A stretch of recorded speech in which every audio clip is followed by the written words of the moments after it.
Hola mis queridos amigos, nuevamente con ustedes, su doctor Maximiliano El Bello, que ha trabajado en los Andes, la Amazonía, la costa de Ecuador e inclusive en la Federación de Rusia. Y en momentos críticos, en el momento que nacía la Federación de Rusia y era el país más corrupto del mundo, en el momento en que en la costa se vivía las inundaciones por los fenómenos del Niño o el terremoto de Esmeraldas y Manabí, el del 16 de abril del 2016, en la frontera norte, donde se vivió la gran guerra del narcotráfico, se llamaba la guerra al narcotráfico, y este conflicto armado en ese momento era directamente contra las FARC y produjo una ola migratoria de colombianos a Ecuador debido al conflicto, porque era un conflicto en el que habían el Estado colombiano, las FARC y las Autodefensas Unidas de Colombia, y era una guerra en tres dimensiones, en tres áreas. Esto más las fumigaciones que se hacían con el glifosfato, que impedía a los campesinos tener cultivos, originó una gran migración en la frontera norte, de la cual yo, eh, en ese momento médico en la frontera norte, en el área 4 del Carchi, en la zona de Mira, en la zona de San Juan de Lachas, en la carretera Guayupe, San Lorenzo, en esta zona, eh, era el medio que atendía a todos estos campesinos que tenían que emigrar desde Colombia, dejaban sus familias aquí, sus mujeres y sus hijos, y tenían que regresar. Posteriormente me ha tocado trabajar aquí en Quito, en el momento de la pandemia, cuando Quito se convirtió en la ciudad con más muertos y más enfermos por la pandemia debido a la gran contaminación que tiene el aire de Quito, pues es un aire situado con poco oxígeno debido a que Quito está a 2.850 metros sobre el nivel del mar, y a su vez la gran cantidad de vehículos que tiene la ciudad. Es la ciudad que tiene más cantidad de automotores en un menor espacio, en un espacio más reducido. Esto convirtió a la ciudad de Quito en una zona de alta contaminación que facilitó que la pandemia convirtiera más víctimas mortales en esta ciudad. A su vez, ahora, después de la pandemia, he vivido aquí en esta zona de Quito, donde llegó la gran ola migratoria de venezolanos, de extranjeros y de mendigos de todo el país, convirtiendo inclusive a la avenida Amazonas y a la Mariscal en un barrio de mendigos. Y esto es algo que ha trascendido hasta el día de hoy, porque el Ecuador originó y se creó en esta zona, precisamente aquí en esta zona de la Mariscal, la gran ola migratoria. Aquí existen muchas agencias de viajes y la gente venía acá a comprar pasajes para México, pero bueno, vino el conflicto con México, entonces todo el mundo se fue a El Salvador, y del Salvador a Estados Unidos. Era la desesperada necesidad de salir del país. Todos estos momentos los he vivido, pero en este momento yo quiero recordar a un buen amigo. Suerte que la amistad y el amor en este Día de los Enamorados y de los amigos, suerte que el amor y la amistad son algo que no tiene bandera política.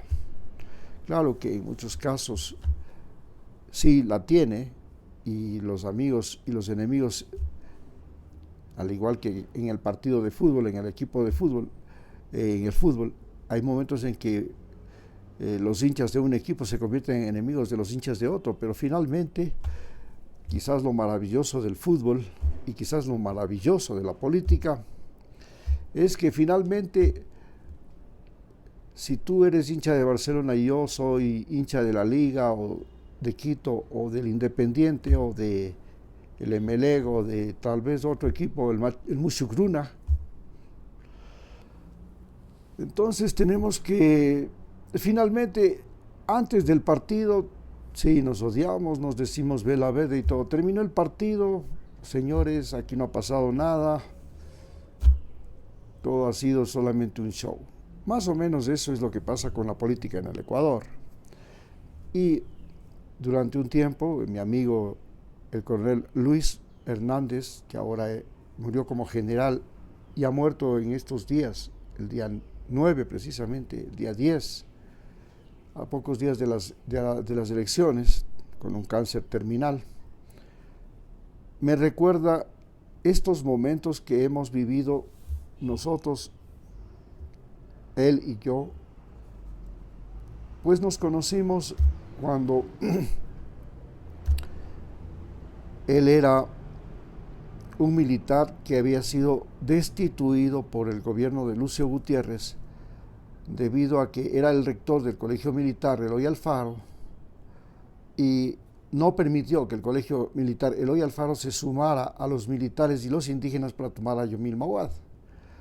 Entonces, en represalia, el coronel Lucio Gutiérrez, cuando llegó a ser presidente, lo primero que hizo fue destituirlo a él, pedirle la baja y sacarlo del colegio militar, a pesar de que era héroe nacional porque fue el hombre que dirigió las operaciones de campo en la zona del Cenepa, en el frente mismo de batalla, en la zona de la cordillera del Cóndor, donde se libraba la batalla, la guerra con el Perú. Él era el hombre de campo, el hombre de la lucha, el hombre que enfrentaba al enemigo cara a cara. Y este militar altamente entrenado y formado en los mejores institutos militares del mundo, estamos hablando del Colegio Real de Londres, en la Escuela de Militar de Filadelfia, y con las mejores graduaciones y las mejores notas como militar.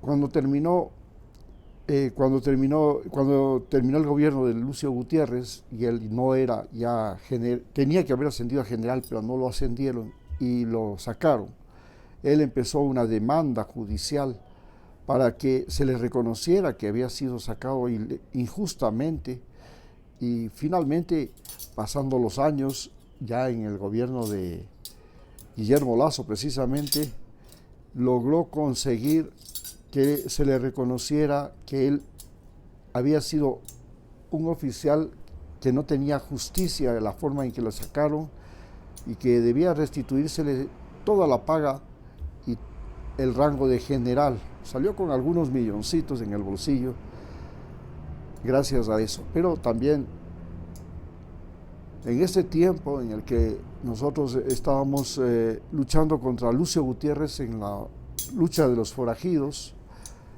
entonces él, junto con el general José Gallardo, que era prácticamente su tutor toda la vida, él fue inclusive secretario del general José Gallardo cuando el general José Gallardo fue ministro de Defensa de Yamil Mauad.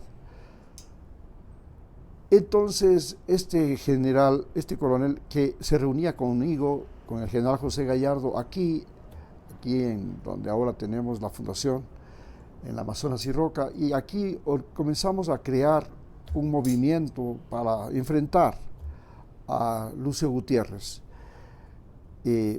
Todo iba perfecto hasta que a mi general José Gallardo se le ocurrió la idea de que tenía que invitarle a León Roldós, que había terminado tercero en las últimas elecciones en las que había ganado precisamente Yamil Mauad, y que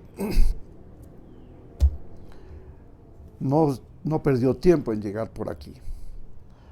Entonces llegó Roldós y aquí en este mismo lugar se comenzó a crear un nuevo movimiento que se llamaba Red. Originalmente el movimiento que íbamos a crear con el general José Gallardo y el coronel Luis Hernández era un movimiento que se llamaba Andes. Era el movimiento que quería crear el general José Gallardo. Y pues cayó Roldós, y Roldós, como es un avión, ustedes ya saben que Roldós es un avión, no es como el hermano, es la antítesis del hermano, ¿no? El hermano gran orador, el Tartoso y además un oportunista desgraciado. Bien, en fin, aquí entonces comenzamos a crear ese movimiento, la Red, y apoyarle a Roldós. Salíamos, a gente que trabajaba conmigo, mis voluntarios inclusive, salíamos a recoger firmas para destituir la famosa Pichicorte. Y entonces yo personalmente fui con el general José Gallardo a pararme allá en la avenida Naciones Unidas y Amazonas frente a la Corte Suprema. Lo subí en mis hombros y el coronel dio todo un discurso a los muchachos que protestaban, que eran de las universidades peluconas, ¿no? La Católica, el SEC, la San Francisco, y que eran los que originaron el movimiento de los forajidos. Ellos convocaban a la gente no a protestas en el centro histórico, en la Plaza de Santo Domingo, en la Plaza de San Francisco. No, ellos convocaban a reuniones y protestas en las Shiris, donde estaba el centro financiero y donde estaban sus familiares, sus amigos, donde podían dejar estacionado el carro, donde está el Parque La Carolina, y enfrente a la tribuna. Comenzaron a convocar y a convocar con los estudiantes de la Universidad San Francisco a la cabeza, y especialmente los estudiantes de una nueva carrera que era la que hacía todo lo que es publicidad, todo lo que eran expertos en publicidad. Ellos crearon una novedad en la manera de protestar, etcétera, etcétera. Mientras ellos protestaban allá, nosotros con el general José Gallardo nos reuníamos acá en la 9 de octubre y Carrión, donde estaba el centro de ¿cómo se llama? Universidades y Politécnicas del Ecuador, la Organización de Universidades y Politécnicas del Ecuador, que estaba acá. Nos reuníamos ahí y por supuesto en ese alboroto, en ese torbellino que se formó, mientras yo salía con los muchachos a protestar, me exponía, me subía al churo del Parque de la Alameda con una bandera del Ecuador y les gritaba a los chicos del Colegio Mejía: y si nuevas cadenas preparan de injusticia y de bárbara suerte, gran Pichincha, prevén tú la muerte de la patria y sus hijos al fin, hunde al punto en tus hondas de entrañas. Cuando existe en tu tierra el tirano, vuela solo cenizas que en vano busque el rastro de estar junto a ti, la estrofa olvidada del himno nacional. Les traía el recuerdo. Allá entonces se reunían María Paula Romo, Cordobés y todos estos pelucones de Quito, los patriarcas de la componenda, como se les llamaba, que habían tumbado gobiernos desde la época de Velasco Ibarra, y la componenda era un sistema desarrollado muy bien aquí en Quito, que consistía en que los pelucones de la ciudad, los señores ilustrados, como se llamaban ellos, los ilustres, iban a un cuartel, golpeaban las puertas y le decían: vea, hay que tumbar al gobierno. Y entonces ellos le explicaban, les convencían a los militares, y los militares salían y le tumbaban al gobierno. Eso lo hicieron 5 veces con Velasco Ibarra. Bueno, 4 veces con Velasco Ibarra. Estos expertos en hacer esta maniobra de reunir a los ilustres, ir a buscar amistades en el ejército y luego ir a golpearle las puertas y decirles: bueno, hay que tumbar al presidente, se llamaban los patriarcas de la componenda. Mi coronel Luis Hernández también estuvo metido en esas marchas y protestas, porque él reclamaba precisamente a Lucio Gutiérrez sus derechos. Finalmente, Lucio Gutiérrez cayó y vino Rafael Correa, vino las elecciones y vino Roldós. La pelea entre Correa y Roldós le puso a Lucio Gutiérrez, le puso al coronel Luis Hernández del lado de Roldós. Roldós, a su vez, como ya sabemos, es un traicionero. No perdió tiempo en traicionar al general José Gallardo, que era el candidato a ser vicepresidente con él, y acusándolo de que su cuñado, que era el famoso notario de Machala, había muerto, y el coronel, mi general José Gallardo, había ido al funeral de, del que era el hermano de su mujer, su cuñado. Entonces fue allá y por haber ido a ese funeral en una reunión allá en la Avenida Colombia, en el edificio MM Jaramillo Arteaga, donde habíamos como 300 personas, de la forma más grosera, infame y oportunista, le pidió al coronel José Gallardo que saliera de la reunión, porque él no había cumplido con lo que él le había solicitado, Roldós, que no fuera al entierro del señor notario de Machala. Aquello fue un acto de humillación y nos puso al coronel Luis Hernández y a mí en un dilema. Nosotros teníamos, o le apoyábamos a Roldós o le apoyábamos al general José Gallardo. Yo cogí, le acompañé al general José Gallardo a la puerta y lo dejé afuera, en su carro, y me vine a la casa, abandoné la reunión. Pero Lucho Hernández fue el candidato por la red a la Asamblea Constituyente, primero a asambleísta. No ganó, a la Asamblea Constituyente, porque en esas elecciones, recordemos que Rafael Correa no presentó ningún candidato al Congreso Nacional.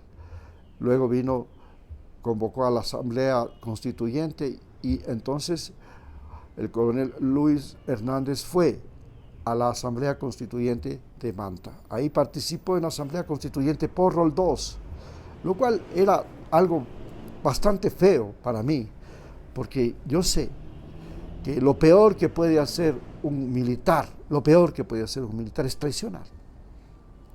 Todo puede ser un militar, puede ser mujeriego, borracho, bandido, etcétera, etcétera, pero no puede ser traidor.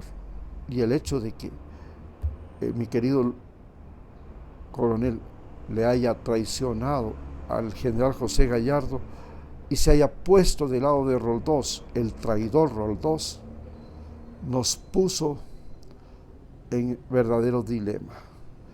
A Roldós, inclusive yo, le salvé la vida. Un día, mientras nos reuníamos aquí, fue invitado al Paraninfo Che Guevara en la Universidad Central y estaban en ese Paraninfo Che Guevara el general José Gallardo, Roldós, el coronel Luis Hernández. Yo no había ido porque tenía mis voluntarios, los voluntarios de la Fundación Ecotrackers, dando clases en la Facultad de Filosofía, que está al ladito, de inglés a los estudiantes de turismo.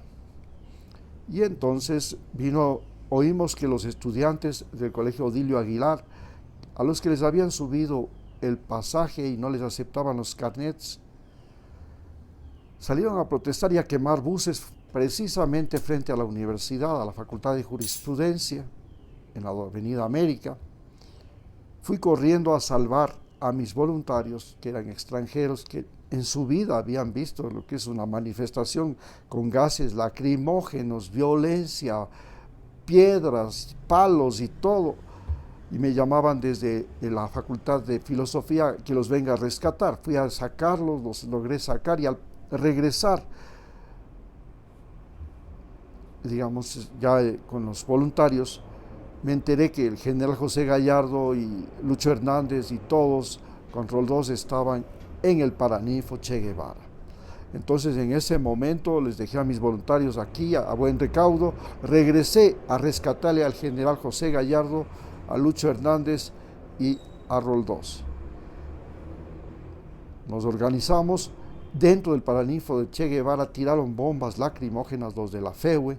Eso fue una asfixiadera porque imagínense ustedes que la Pichicorte estaba formada por elementos del MPD, y el MPD, el Movimiento Popular Democrático, era el que controlaba la universidad. Y justamente la Facultad de Filosofía, que está junto a la Facultad de Derecho, ahí fue la pelotera. Entonces salimos por un corredor largo de la universidad, de la Facultad de Derecho hacia la Facultad de Economía, para tratar de coger los vehículos que estaban estacionados al frente del estadio de la liga del estadio universitario, frente a la Facultad de Odontología, frente a la casona. Íbamos caminando, en eso llegaron los estudiantes con piedras, los de la FEUE con bombas lacrimógenas, nos atraparon en un túnel que hay en la Facultad de Economía, y ahí todos salieron corriendo. Me quedé solo con Roldós, al que le dieron una pedrada en la nuca. Lo alcancé a recoger, lo levanté y lo iba llevando apoyado en mis hombros, sin un zapato, hacia el estadio, donde se suponía íbamos a poder encontrar transporte para escapar de la universidad. Pero nos cayeron los estudiantes, enloquecidos, estos muchachos del colegio Dilio Aguilar. Uno de ellos, mientras yo le cargaba el brazo a Roldós y lo llevaba cogido de la cintura, apuntó una piedra y me la lanzó a la boca. Alcancé a desviarla y la pedrada no me destrozó la cara, ni el cráneo, ni nada. Me rozó, me rompió el labio. Entre tanto, los demás muchachos le pateaban a Roldós, que cayó al piso, y en el piso lo comenzaron a patear. Yo me puse encima de Roldós, abrí las piernas, lo puse al centro de mis piernas, y ahora sí, venga muchacho, puñete, palo. Y ellos me apedraban, pero yo alcanzaba a alcanzarlos, agarrarlos uno, hasta que llega el coronel Luis Hernández con un grupo de mujeres, y el coronel Luis Hernández, ya que tenía fama, se le escuadra como en posición de combate, en área como karateca, como peleador, que era experto en artes marciales, y los intimida a los muchachos. Las mujeres y yo alcanzamos a cogerles los de las piernas y los brazos a Roldós, y los llevamos hasta una camioneta que encontramos detrás de la universidad, en una calle, la Tarqui, y ahí lo subimos mientras los muchachos nos seguían atrás a pedradas, y Lucho Hernández los trataba de detener. Nos ordenó que saliéramos, se subió al vuelo, llegamos al Hospital Metropolitano con Roldós, que además en ese instante tenía un ataque de asma. Pero haberme jugado la vida resalvándole a Roldós no significó que Roldós, en el momento que yo le dije: Roldós, yo te he ayudado a formar el partido, yo te he salvado la vida, necesito que, esto es antes de que el famoso haya todo este drama, ¿qué posibilidad hay de que yo pueda ser candidato por la red para la Asamblea Nacional?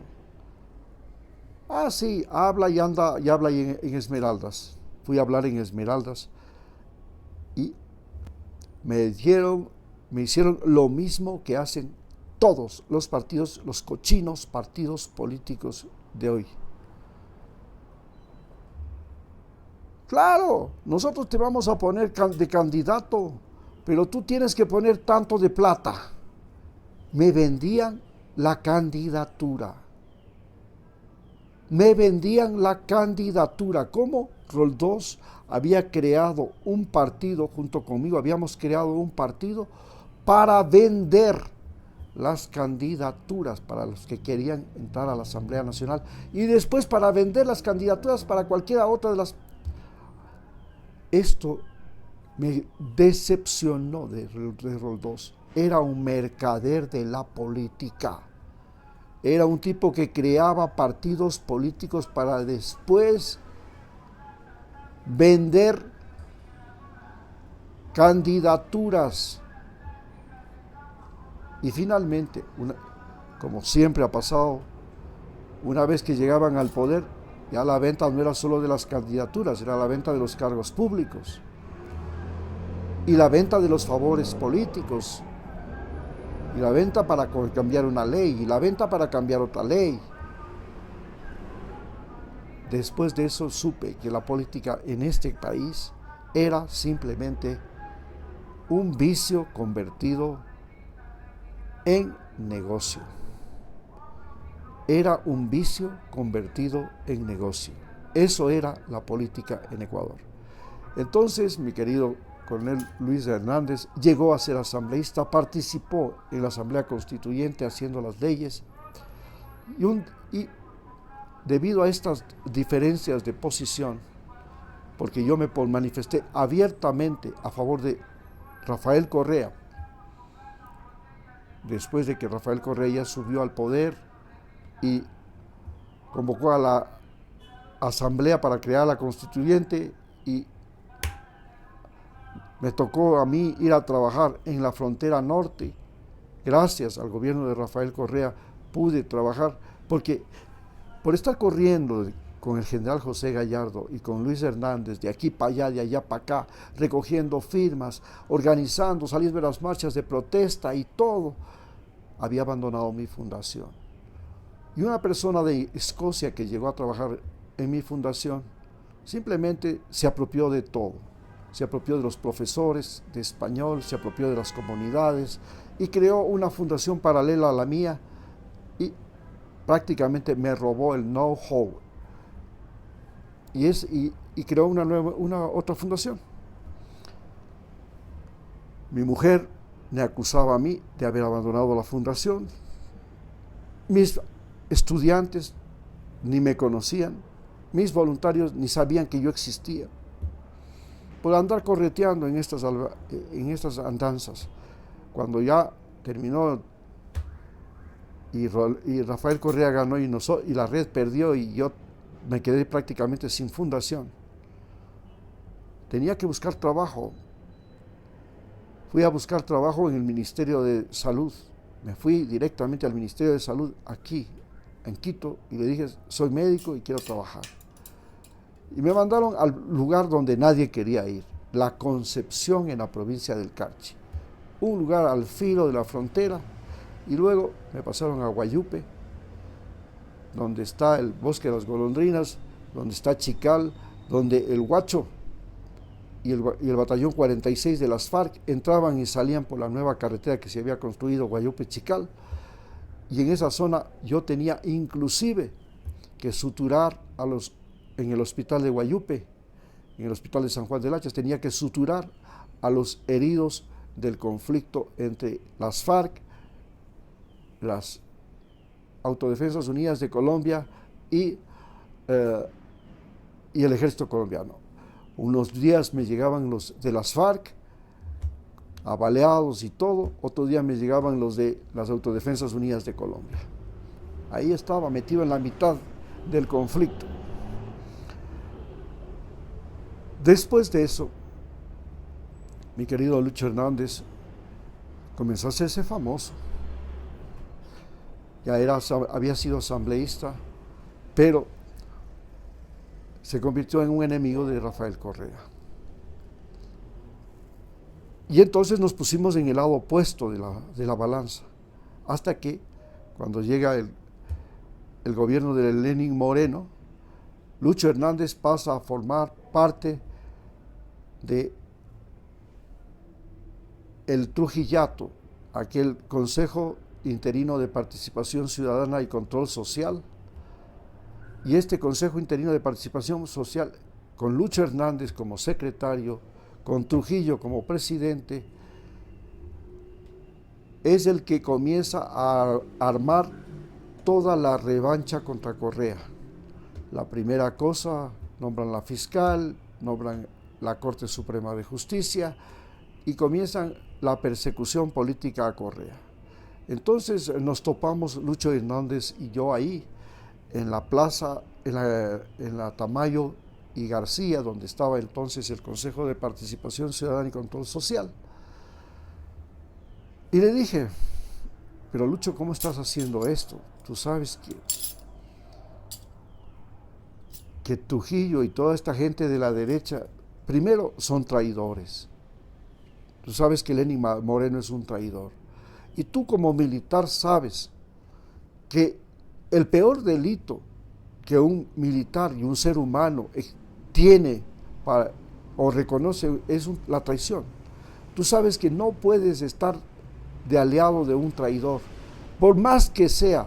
Acuérdate que Alejandro Magno, cuando le fueron y le entregaron el cadáver del emperador de Persia, los traidores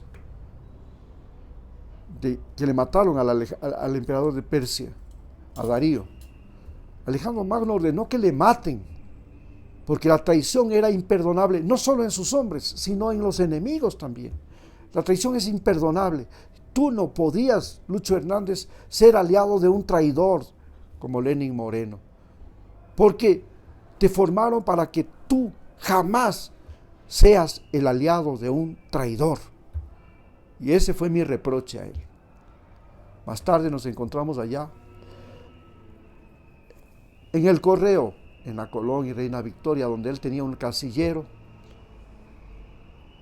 Ya había pasado estábamos en el gobierno de Lenin Moreno, y me dice, es que ahora la lucha ya no es contra la guerrilla, contra las FARC, la lucha va a ser en el futuro contra el narcotráfico. Le dije, pero mi querido amigo, tú sabes a ciencia cierta, como militar, que la guerra al narcotráfico es una guerra fabricada por Estados Unidos para tener el control del ejército, el control de la policía, el control de las elecciones, porque Estados Unidos ya está librando esta guerra al narcotráfico con Afganistán. Y tú sabes que la guerra al narcotráfico es una guerra perdida, porque la guerra al narcotráfico se fundamenta en el odio de Estados Unidos contra Bin Laden y contra los afganos por las Torres Gemelas. Pero como excusa tienen que los afganos son los mayores traficantes de opio del mundo y que hay que ir a destruir a los traficantes de opio del mundo. Pero el problema está en que los Estados Unidos son los mayores consumidores, pues hermano. Tú no puedes ir a hacer una guerra para quitarles a los habitantes de tu población lo que más les hace felices. Le estás quitando la felicidad a los norteamericanos en el momento que les quitas la droga. Es una guerra perdida, tú lo sabes bien, se lo dije.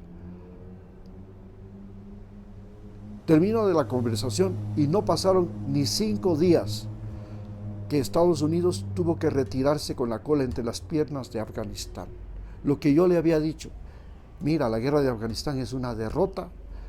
A los 5 días de que habíamos conversado, Estados Unidos se retiraba con la cola entre las piernas. Luego lo volví a ver como ministro de Defensa de Guillermo Lasso, y al frente también de esta denominada guerra al narcotráfico. Pero sucedió un escándalo en el Ministerio de Defensa donde él trabajaba. Un prestamista había hecho un sistema piramidal y había embaucado a policías y militares, les había robado descaradamente la plata, y inclusive los militares lo fueron y lo mataron ahí cerquita del cuartel de Machachi. Y entonces él renunció y se separó. Pero yo ya consideraba que era el mejor candidato de la derecha para ser presidente de la República. Era héroe nacional, etcétera, etcétera. Tenía buena oratoria, era lúcido, era brillante, muy inteligente. Finalmente, la última vez que nos vimos, nuevamente en el Consejo de... la última vez que nos vimos así, sin confrontarnos, que nos hablamos como amigos, él me dijo, mira Maximiliano, yo estoy aquí en este Consejo de Participación Ciudadana, estábamos conversando ahí en la calle, en el Tamayo y Reina Victoria, para poderte hacer lo que tú haces, tener la posibilidad de salir tranquilamente a caminar por la calle con mi perro, despreocupadamente. Realmente, lo que sueño en mi vida, Maximiliano, no es ni ser ministro, ni ser famoso, ni nada. Es solamente ir a mi casita, estar con mi mujer. Ya mi hijo está terminando sus estudios en Inglaterra, y salir a pasear con mi perrito por la calle como tú lo haces. Tú realmente vives un mundo feliz. Muchas gracias.